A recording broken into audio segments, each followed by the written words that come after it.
everyone, my name's Beth and I'm the Living Seas Engagement Officer for the Wildlife Trust of South and West Wales. Today I'm going to be taking you on a virtual beach clean and showing you how you can clean up your patch right on your doorstep. So what do you actually need to do a beach clean? First up, you're ideally going to need a litter picker. Now, we know this isn't something that everyone has lying around their home, but it's really important, now more than ever, to make sure that you aren't physically coming into contact with any litter you might find. If you don't have a picker, a pair of gloves is a good alternative. Second, you need something to put any litter in that you may find. We would recommend 2 bags as a minimum, one for recyclables and one for non-recyclables. A litter hoop, if you have access to one, is a handy way for you to hold your bags open while you pick. And a litter tally sheet, or simply a note on your mobile phone, provides you with a way to track the kind of litter that you're finding. Finally, depending on the weather, you may also want to take a reusable water bottle and sun hat with you on your litter pick. Now that you've got everything together, you can make your way down to your local beach, park, or even just down your street. Remember, if you are going down to the beach, to check the tide times before heading out. From here on in, a beach or community clean is pretty self-explanatory.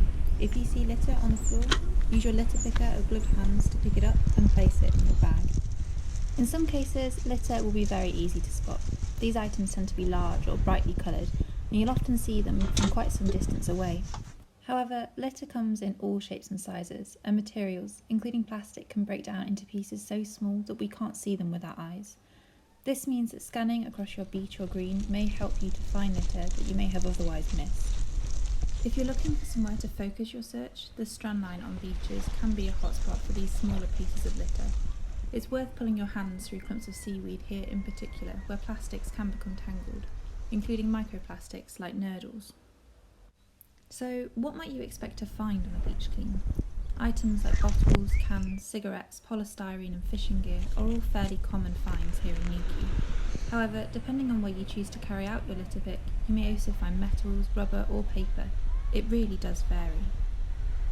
You might also come across some more unusual finds, things like children's toys or fisheries materials like keep pots and buoys. As always, it's important to put your own safety first. If an item is too large for you to carry or is well and truly tangled or stuck, do not attempt to remove it. If you're watching this now and thinking to yourself that you'd love to take part but you just don't have the right equipment, all is not lost. 2-minute beach clean stations are set up across the entirety of the UK coastline, providing equipment for members of the public just like you to help clean up their patch. It's that simple.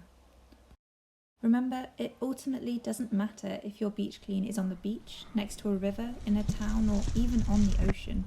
We all have a responsibility to ensure that litter and pollution does not enter our environment. Thank you for joining me on our virtual beach clean today.